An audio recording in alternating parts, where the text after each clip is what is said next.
Dear pharma candidate, biochemistry subject से चलिए model paper discuss करते हैं। इट मीन्स पूरे बायोकेमिस्ट्री सिलेबस में जितने भी इंपॉर्टेंट आपके टॉपिक्स हैं उनसे कुछ चुनिंदा हम क्वेश्चन लेकर आए हैं विथ एक्सप्लेनेशन, जो कि आपके हर फार्मा कॉम्पिटिटिव एग्जाम जैसे कि GPAT, NIPER, drug inspector, pharmacist, इन सभी में बहुत ज़्यादा हेल्पफुल रहने वाली है।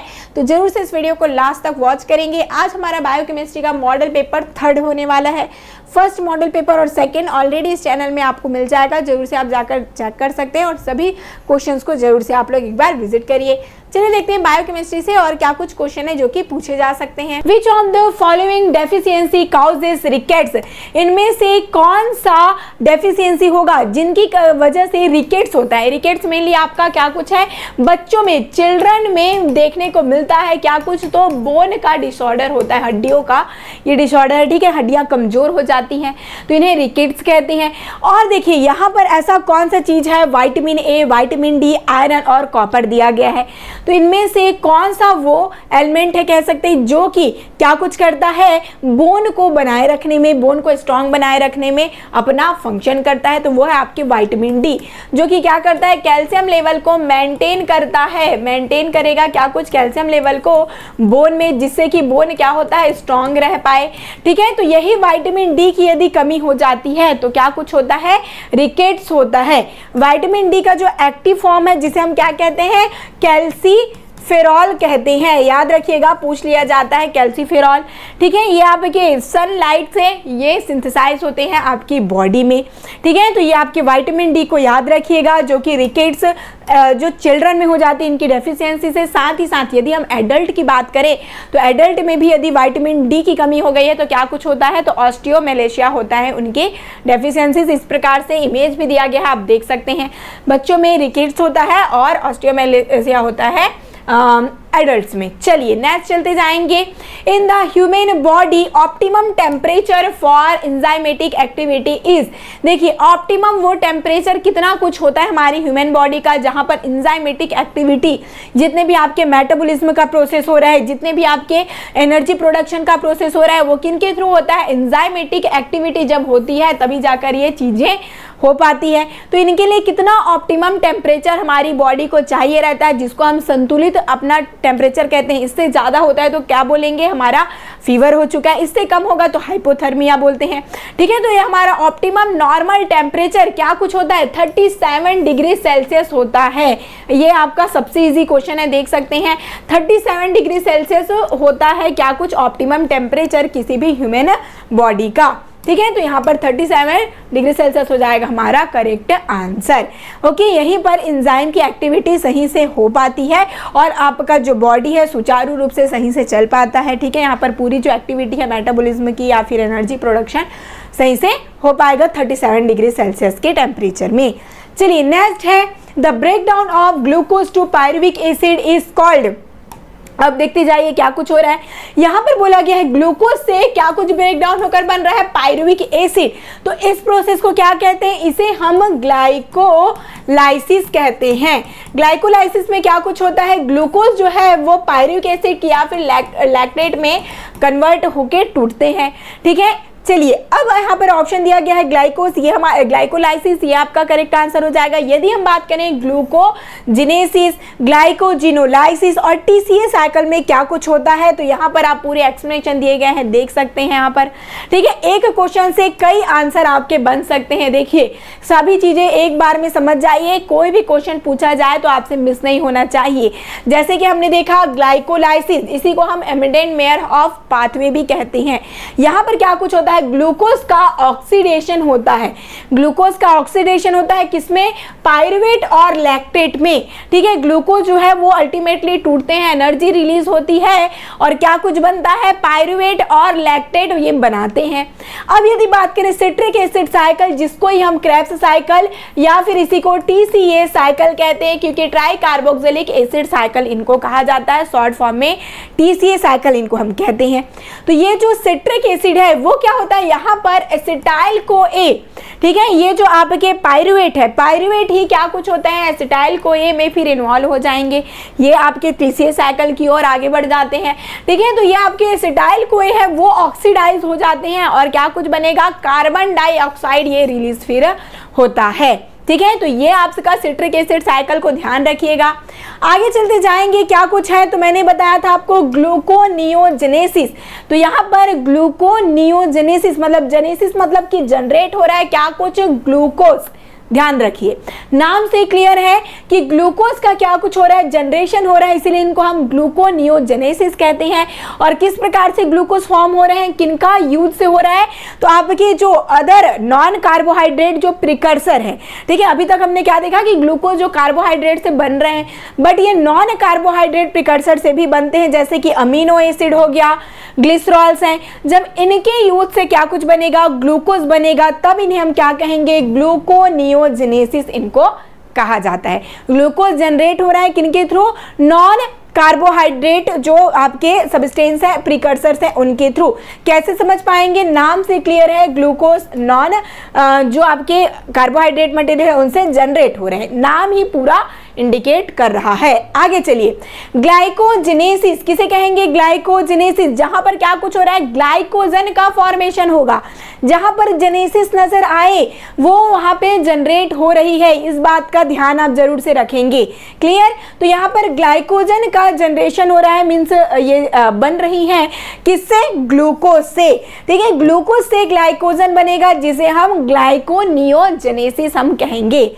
अब देखिए क्या कुछ है, ग्लाइकोजिनोलाइसिस, और लाइसिस मतलब क्या होगा, वो चीज टूटेगी। जेनेसिस मतलब कि बनेगी, जनरेट होगी, और लाइसिस मतलब कि टूटेगी। ठीक है, तो मतलब यहाँ पर क्या हो रहा है, ग्लाइकोजन टूट रहा है। तो ग्लाइकोजन टूटकर क्या बनाएगा, ब्रेक डाउन होकर ग्लाइकोजन से क्या कुछ बनेंगे, ग्लूकोज बनेंगे। तो ये सभी प्रोसेस नाम से ही आपको समझ आ जाएंगे। थोड़ी सी बस आपको यहाँ पर चीज़ों को ध्यान रखना है कि क्या कुछ लिखा गया है, उसी से ही आप समझ सकते हैं, रटने की जरूरत नहीं पड़ेगी। तो कोई भी चीज़ें पूछा जाए, ग्लूकोनियोजेनेसिस, ग्लाइकोजेनेसिस, आपको कंफ्यूज नहीं होना है, ध्यान से इस चीज़ को समझ लीजिए। चलिए, what does SGPT stand for, ये आपके एंजाइम से आया हुआ है क्वेश्चन। तो SGPT का फुल फॉर्म क्या कुछ है, यहाँ पर serum glutamic pyruvate transporter, serum glucose pyruvate transaminase, serum glycine pyruvate transaminase, और दिया है सीरम ग्लूटामेट पायरुवेट ट्रांसएमिनेज। तो ये आपका SGPT और SGOT, ये दो ऐसे एंजाइम है, याद रखिएगा, जो कि आपके मेनली लीवर वगैरह की सेल में प्रेजेंट होते हैं भाई ये एंजाइम, और ये इंडिकेट करते हैं जब कभी भी लीवर का टॉक्सिसिटी है। ये कैसे हम लोग मेजर कर पाएंगे, लीवर जैसे कि हमारा क्या हो चुका है, खराब हो गया है, तो वो कैसे हम मेजर कर पाएंगे, तो यही जो SGPT और SGOT एंजाइम है, इनका हम क्या करते हैं, इनका हम डिटेक्शन करेंगे कि इनका लेवल क्या कुछ है, उसके थ्रू हमें पता चलता है कि हमारा लीवर डैमेज है कि नहीं। तो ये बहुत ही इंपॉर्टेंट आपका क्या है, मार्कर एंजाइम है, किस चीज के लिए, तो लीवर टॉक्सिसिटी, किडनी टॉक्सिसिटी, इन सभी के लिए। इनका फुल फॉर्म क्या कुछ होता है, सीरम ग्लूटामेट पायरुवेट ट्रांसएमिनेज होगा। ठीक है, सीरम ग्लूटामेट पायरुवेट ट्रांसएमिनेज इनका करेक्ट आंसर यहाँ पर होगा। चलिए, तो SGOT क्या होता है आपका, serum glutamate oxalo acetate transaminase. ठीक है, ऑक्सैलो एसिटेट ट्रांसएमिनेज जब बोला गया वो SGOT, इसी को साथ साथ हम एस्पार्टेट ट्रांसएमिनेज भी कहते हैं, इस बात का ध्यान रखिएगा, कंफ्यूज इसमें नहीं होना है। एस्पार्टेट ट्रांसएमिनेज भी SGOT को कहते हैं। SGPT क्या है आपका, सीरम ग्लूटामेट पायरुवेट ट्रांसएमिनेज, और इसी को एलानिन ट्रांसएमिनेज भी कहती हैं। जैसे हमने इसको एस्पार्टेट ट्रांसएमिनेज बोला, वैसे इसको एलानिन ट्रांसएमिनेज ALT भी कहते हैं। कंफ्यूज आपको नहीं होना है, ये इंपॉर्टेंट मार्कर हैं आपके लीवर एंजाइम के। चलिए, cell term was given by, cell का जो टर्म है वो किनके द्वारा दिया गया है भाई, रॉबर्ट हुक जी, टैटम जी की, स्वान की, डी बेरी। ठीक है, किनके द्वारा दिया गया है, रॉबर्ट हुक जी ने दिया था। सेल के बारे में इन्होंने सबसे पहले स्टडी किया था, और ये जो टर्म है हमारा जो बेसिक लाइफ का स्ट्रक्चर यूनिट, फंक्शनल यूनिट हमारी बॉडी का, वो क्या है, सेल ही होता है। ठीक है, तो इसको ध्यान में रखेंगे। रॉबर्ट हुक जी ने बताया था कि क्या कुछ है, यही हमारे जो लिविंग ऑर्गेनिज्म के बेसिक स्ट्रक्चरल फंक्शन यूनिट होता है सेल। रॉबर्ट हुक जी ने 1665 में ही ये सारी चीजें स्टडी की थी, सेल का बेसिक स्ट्रक्चर और इनके फंक्शन। चलिए, the fat soluble vitamins are, इनमें से कौन सा फैट सॉल्युबल वाइटामिन है? तो एक छोटा सा ट्रिक आपको याद रखना है। देखिए वाइटामिन आपके दो टाइप के होते हैं, एक आपका होता है फैट सॉल्युबल, एक होता है वाटर सॉल्युबल।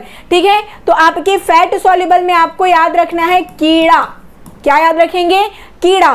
तो के विटामिन ई, विटामिन डी और विटामिन ए, ये आपके होते हैं फैट सॉल्युबल। और वाटर सॉल्युबल की बात करेंगे तो आपको याद रखना है WBC। ठीक है, W से हो जाएगा वाटर और BC आपका विटामिन बी कॉम्प्लेक्स और C। ठीक है, ये दो आपके हो जाएंगे वाटर सॉल्युबल। तो फैट सॉल्युबल में कहीं पर आपको ADEK आ रहा है, बिल्कुल, तो ये आपका ऑप्शन बी हो जाएगा करेक्ट। इस प्रकार से ट्रिक लगाकर याद करेंगे तभी सारी चीजें याद रहेंगी। ठीक है, याद रखिएगा ये पूरे विटामिन पूछे जाएंगे, विटामिन से इनकी डेफिशिएंसी, इनका जो नेम है जैसे कि यहाँ पर आप देख पाएंगे। चलिए इनका साथ ही साथ नेम भी देखते हैं क्योंकि बहुत ही इंपॉर्टेंट है, इनसे क्वेश्चन आने के चांस है। तो थायमिन को आपका विटामिन B1 कहते हैं, राइबोफ्लेविन होता है vitamin B2, niacin vitamin B3 और पेंटोथेनिक एसिड विटामिन B5 और पायरिडॉक्सिन B6, बायोटीन आपके B7। ठीक है, ये आपके होते हैं एनर्जी रिलीजिंग और हिमेटोपोइसिस करने वाले, मीन्स हिमेटोपोइटिक मतलब क्या कुछ है, आपके हीम, आपके ब्लड का फॉर्मेशन करने के लिए ये एजेंट की तरह यूज में आएंगे। ठीक है, ब्लड फॉर्मेशन में रिक्वायर होते हैं ये आपके विटामिन। कौन कौन से हैं? तो ये दो विटामिन B9 और B6। ठीक है, B9 को फोलिक एसिड कहते हैं और B12 को हम क्या कहते हैं?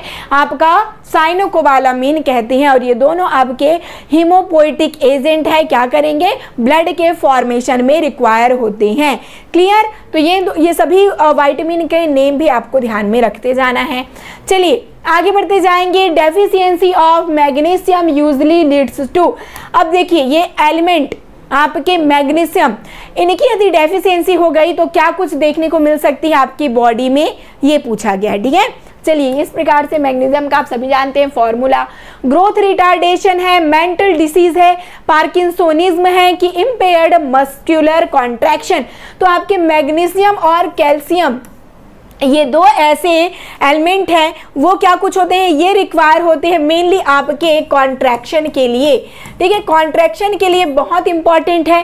तो यदि इनकी डेफिशिएंसी हुई तो आपका मस्कुलर जो कॉन्ट्रैक्शन हो रहा है जिसके थ्रू ही आप मूवमेंट कर पाएंगे। ठीक है, बिना कॉन्ट्रैक्शन और रिलैक्सेशन की कोई भी चीजें नहीं कर पाएंगे। जो चलते भी हैं आप लोग तो क्या कुछ हो रहा है, कॉन्ट्रैक्शन रिलैक्सेशन पूरे आपके मसल्स का होता है जिसके थ्रू आप मूवमेंट कर पाते हैं। तो यहाँ पर इम्पेयर हो जाएगा आपका मस्कुलर कॉन्ट्रैक्शन यदि मैग्नीशियम की कमी हो गई तो। ठीक है, तो ये सभी एलिमेंट के जो वर्क है वो भी ध्यान रखिएगा। जैसे कि कैल्शियम का होता है बोन फॉर्मेशन, टीथ फॉर्मेशन, तो वैसे ही मैग्नीशियम भी क्या करता है, मैग्नीशियम भी आपके बोन और टीथ के फॉर्मेशन के लिए रिक्वायर है, बेसिक आपके मसल के फंक्शन के लिए रिक्वायर होते हैं।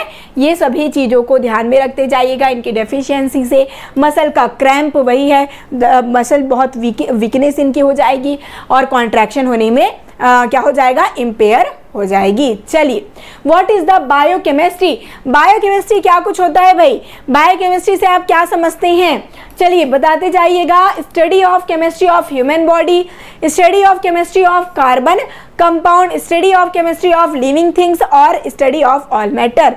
तो देखिए क्या कुछ होगा यदि नाम को ही हम लोग दो भाग में बांटे तो बायो मीन्स क्या होता है, बायो मीन्स होता है लिविंग।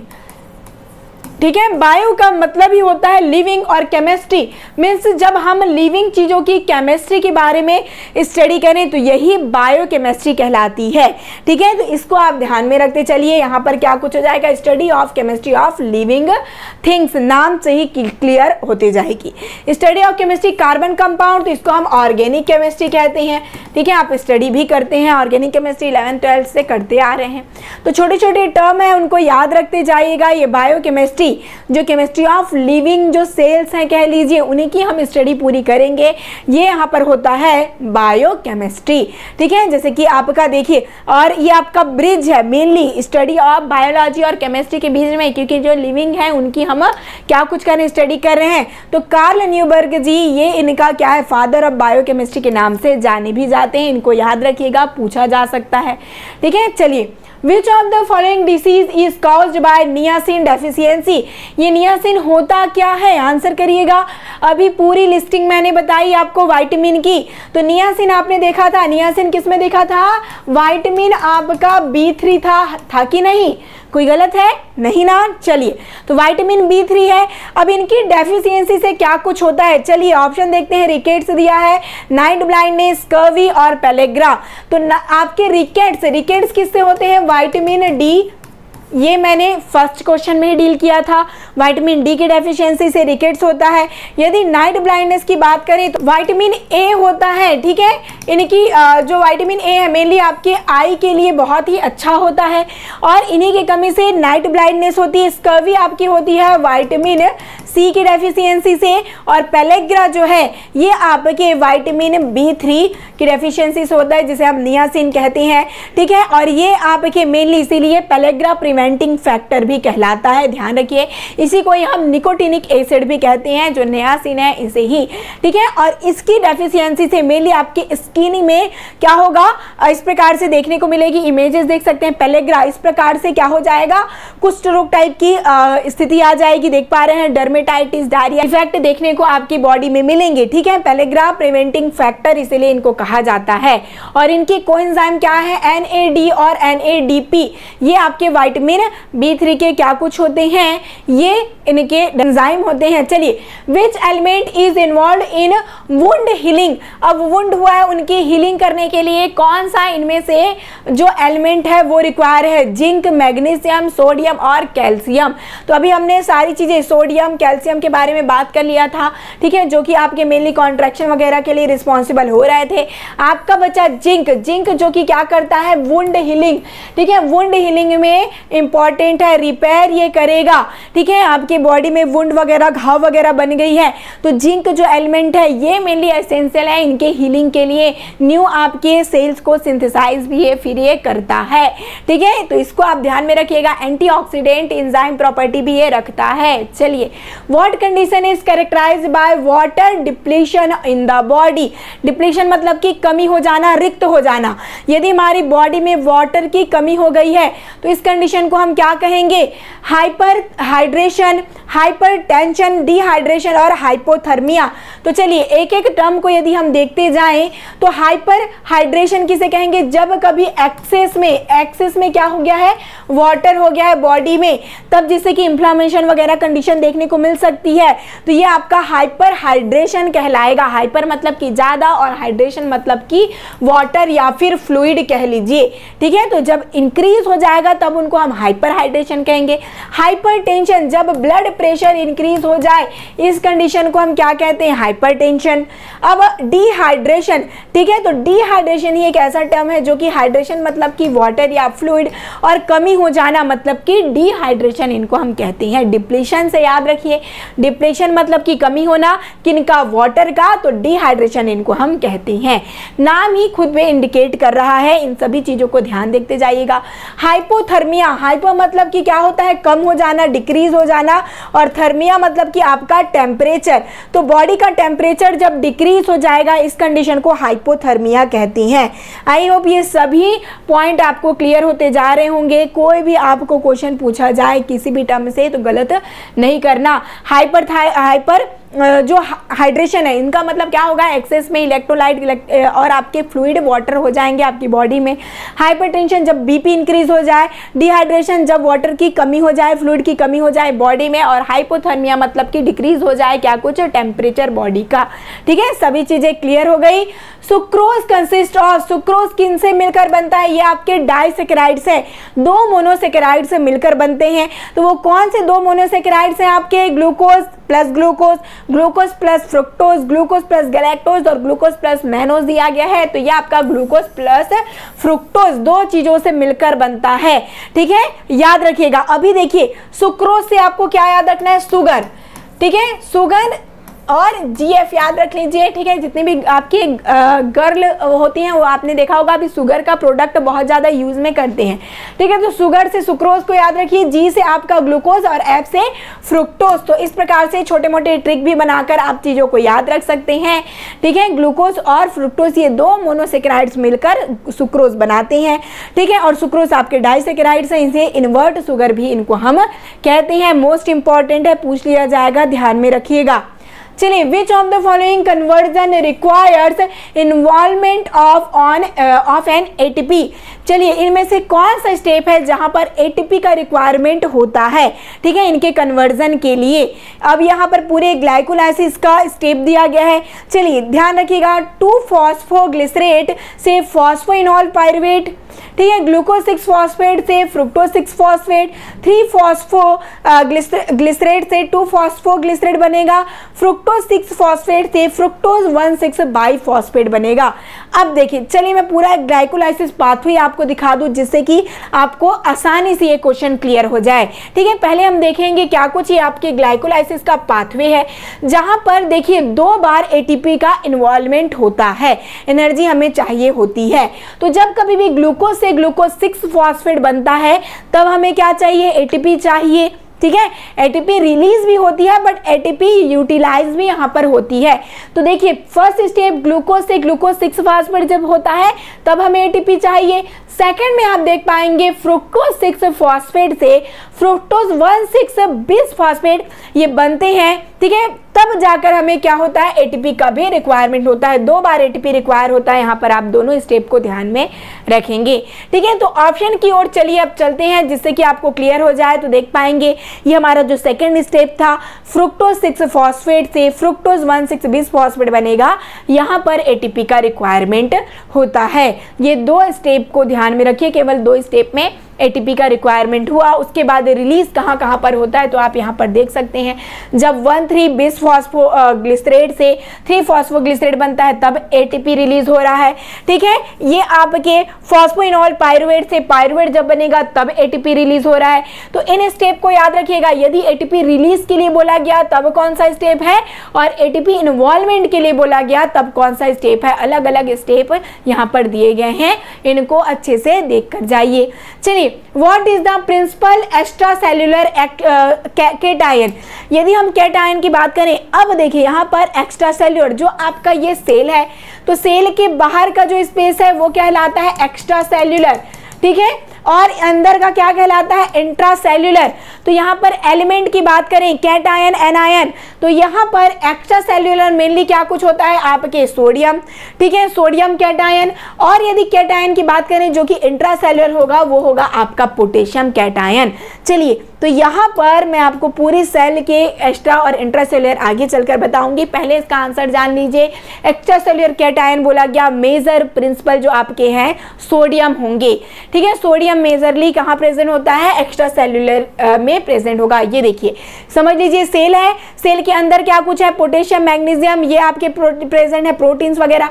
अब देखिए, यदि एक्स्ट्रा सेल्युलर बोला गया सेल के बाहर, तो सोडियम और क्लोरीन, सोडियम क्या कुछ है आपका कैटायन और क्लोरीन क्या कुछ है आपका एनायन। तो ये कैटायन और एनायन जो भी पूछा जाए, एक्स्ट्रा सेल्युलर, इंटरसेल्युलर, ये इमेज देखकर जाइएगा, इजी से क्वेश्चन सॉल्व होंगे।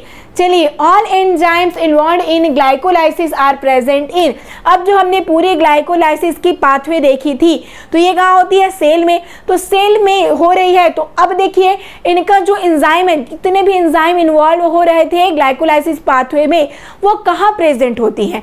तो ये कहाँ होंगे, माइटोकॉन्ड्रिया दिया है, ब्लड दिया गया, साइटोसोल और सेल वॉल। तो ये प्रेजेंट होता है साइटोसोल, ठीक है। साइटोसोल क्या होता है, ये आपके सेल हैं। तो यहाँ पे बहुत से ऑर्गेनल्स हैं आपके, माइटोकॉन्ड्रिया कह लीजिए, गोल्गी ऑपरेटस कह लीजिए, ठीक है, राइबोसोम वगैरह सारी चीजें यहाँ पे हैं। अब देखिए, ये जो फ्लूइड है, ये जो आपका सेल के अंदर जितना भी फ्लूइड है, ये एरिया क्या कहलाएगा, ये आपके साइटोसोल कहलाते हैं, ठीक है। और यहीं पर क्या कुछ होता है, एंजाइम प्रेजेंट होता है ग्लाइकोलाइसिस का, ठीक है, साइटोसोल में प्रेजेंट होगा। इनका लोकेशन अच्छे से ध्यान रखिए, ये सेल के अंदर साइटोसोल में जो साइटोप्लाज्म में है, ठीक है, साइटोसोल जो है वहां पर ग्लाइकोलाइसिस है, ये चीजें होती है, प्रोडक्शन होता है ATP का, ठीक है, ग्लूकोज से पाइरुवेट में ये कन्वर्ट होते हैं। Pregnant women usually become the deficient in. अब देखिए जो प्रेग्नेंट वुमेन है उनमें किन एलिमेंट की कमी हो सकती है, तो सबसे पहले ध्यान देंगे कि क्या कुछ है, इनमें ब्लड की डेफिशिएंसी होने की चांस है, क्योंकि क्या हो रहा है, जो फीटस है, जो आपके फीटस है उनमें क्या कुछ हो रहा है, ब्लड का बनना स्टार्ट हो रहा है, और ब्लड फॉर्मेशन के लिए क्या चाहिए रहता है, हमें आयरन का जरूरत पड़ता है। ठीक है, आयरन बहुत ही ज़्यादा जरूरी है। ये आपके क्या कुछ है, हीमोपोइटिक एजेंट है आयरन।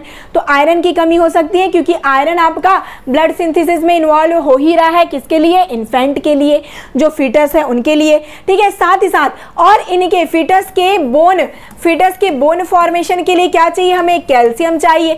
इसीलिए ठीक है, इनका जो कैल्शियम है, आयरन है, यूटिलाइज किन में हो जा रहा है, फीटस के लिए भी। इसीलिए इनमें डेफिशिएंसी होने लगती है, कमी होने लग जाती है, किनका, कैल्शियम और आयरन का। तो ये सप्लीमेंट दिया जाता है प्रेग्नेंट वुमेन को, जनरली आयरन के और कैल्शियम का। ठीक है, क्योंकि ये इन्वॉल्व होते रहते हैं किनमें, जो फीटस हैं उनके ग्रोथ के लिए। ठीक है, उनमें ब्लड फॉर्मेशन, उनके बोन फॉर्मेशन के लिए आपके कैल्शियम और आयरन की जरूरत पड़ती है, इसीलिए इनकी डेफिशिएंसी होने के चांसेस यहाँ पर रहते हैं। चलिए, Rothera test are carried out for, जो रोथेरा टेस्ट है वो किन के लिए किया जाता है, ketone bodies, bile pigment, glucose की ब्लड। तो आपके रोथेरा टेस्ट मेनली किए जाते हैं किन के लिए, कीटोन बॉडीज के लिए। ये कीटोन बॉडीज का फॉर्मेशन कब होता है, जब कभी भी हम एनर्जी, हमारी बॉडी एनर्जी यूटिलाइज करने लग जाती है, किनका, जो फैट का। अभी क्या होता था, जनरली जो बॉडी है वो यूटिलाइज करती है ग्लूकोज का, ठीक है, एनर्जी के लिए, बट जब फैट का यूज करने लगे, ये कंडीशन मेनली जब उपवास वगैरह रहते हैं, स्टारवेशन वगैरह हो जाती है, तब जाकर देखने को मिलती है, और कीटोन बॉडीज का यहाँ पे फॉर्मेशन होता है। मेनली जो आपके 3 बीटा, जो क्या होता है, बी बीटा हाइड्रोक्सी ब्यूटीरेट जिसको हम कहते हैं। ठीक है, 3 बीटा हाइड्रोक्सी ब्यूटीरेट और एसिटो एसीटेट, ये दो चीजें मेनली किसमें होती है, कीटोन बॉडीज में देखने को मिलती हैं। ठीक है, और इन्हीं के टेस्ट के लिए रोथेरा टेस्ट किया जाता है, जहां पर इस प्रकार से देखिए पर्पल कलर का आपको रिंग नजर आएगा। क्या कुछ स्टेप यहाँ पर करेंगे फॉलो, तो सैचुरेटेड अमोनियम सल्फेट यूज करेंगे, 5 ml यूरिन हम लिया, ठीक है, और उसके बाद सैचुरेटेड अमोनियम सल्फेट लिया, 2 ड्रॉप क्या लेंगे, सोडियम नाइट्रोप्रोसाइड लेंगे, अच्छे से इनको सेक करेंगे। तो यहाँ पर क्या कुछ नजर आएगी, पिंक कलर की रिंग प्रेजेंट होती है यदि पॉजिटिव टेस्ट है। फिर चलिए, plasma membrane is made up of, चलिए प्लाज्मा मेम्ब्रेन जो आपका ये सेल है, ठीक है, सेल है, और इनमें जो मेम्ब्रेन होता है उनको हम क्या बोलते हैं, प्लाज्मा आपका मेम्ब्रेन यही होता है। ठीक है, तो प्लाज्मा मेम्ब्रेन में आपने देखा होगा क्या कुछ होगा, तो ये इनको क्या कहते हैं हम लोग, लिपिड बायलेयर भी कहा जाता है। ठीक है, ये आपके लिपिड होते हैं, लिपिड होंगे, ये तो क्लियर है। अब इसी लिपिड में साथ ही साथ प्रोटीन और लिपिड से मिलकर बनते हैं, जहां पर प्रोटीन सबसे ज्यादा प्रेजेंट होता है, प्रोटीन, लिपिड और कुछ अमाउंट में कार्बोहाइड्रेट। इसीलिए ये सभी बहुत इंपॉर्टेंट होते हैं आपके सेल के लिए। ओके, तो आपके प्लाज्मा मेम्ब्रेन जो है वो आपके प्रोटीन, लिपिड, कार्बोहाइड्रेट सभी से मिलकर बनते हैं। ठीक है, प्रोटीन आपके 55%, लिपिड 40% और कार्बोहाइड्रेट कुछ 5% अमाउंट में होंगे। देखिए आपके सेल मेम्ब्रेन का स्ट्रक्चर है, जहां पर मेनली आपको प्रोटीन देखने को मिल रही है, ये आपका लिपिड बायलेयर है। ठीक है, लिपिड का लेयर, और ये पूरी प्रोटीन की बनी, और कुछ आपके कार्बोहाइड्रेट्स आपको देखने को मिल रहे हैं, एलिमेंट। ठीक है, चलिए नेक्स्ट है the cheap and product of purine catabolism in main is, चलिए प्यूरिन का कैटाबोलिज्म होते जा रहा है, ये क्या हो रहे हैं, टूटते जा रहे हैं, तो किनका फॉर्मेशन होता है, यूरिन, यूरिक एसिड, अमोनिया और एलाटोनिन। तो यदि हम बात करें एंड प्रोडक्ट प्यूरिन कैटाबोलिज्म का क्या कुछ होता है, यूरिक एसिड ये होता है। ठीक है, यूरिक एसिड इनमें बनते हैं। ठीक है, मैन की बात करें किसी भी ह्यूमन में क्या कुछ बनेगा, देखिए आपके प्यूरिन बेसिस, जो आपके न्यूक्लियोसाइड न्यूक्लियोटाइड है, ये आपके प्यूरिन बेसिस है, इनका कैटाबोलिज्म होता है, तो यूरिक एसिड का जनरेशन होता है अल्टीमेटली। ठीक है, ये आप ध्यान में रखते जाइएगा, डायरेक्ट क्वेश्चन पूछे जाते हैं। The result of extreme lake of protein is, ठीक है, प्रोटीन का क्या कुछ हो गई है, कमी हो गई है, बहुत ज्यादा प्रोटीन की कमी हो गई है, तो क्या कुछ देखने को मिलेगी, ऑप्शन है मलेरिया, टाइफॉइड, क्वाशियोरकर और नॉन ऑफ दिस। तो आपके प्रोटीन की जब कमी होती है तो क्या होता है, क्वाशियोरकर और मेरास्मस देखने को मिलता है। ठीक है, ये दोनों ही चिल्ड्रन में जनरली देखने को मिलता है 1 to 5 ईयर के बच्चों में। ठीक है, जो आपके क्वाशियोरकर और मेरास्मस देखने को मिलता है। इस प्रकार से पूरी बॉडी कमजोर हो जाएगी, वीक हो जाएंगे।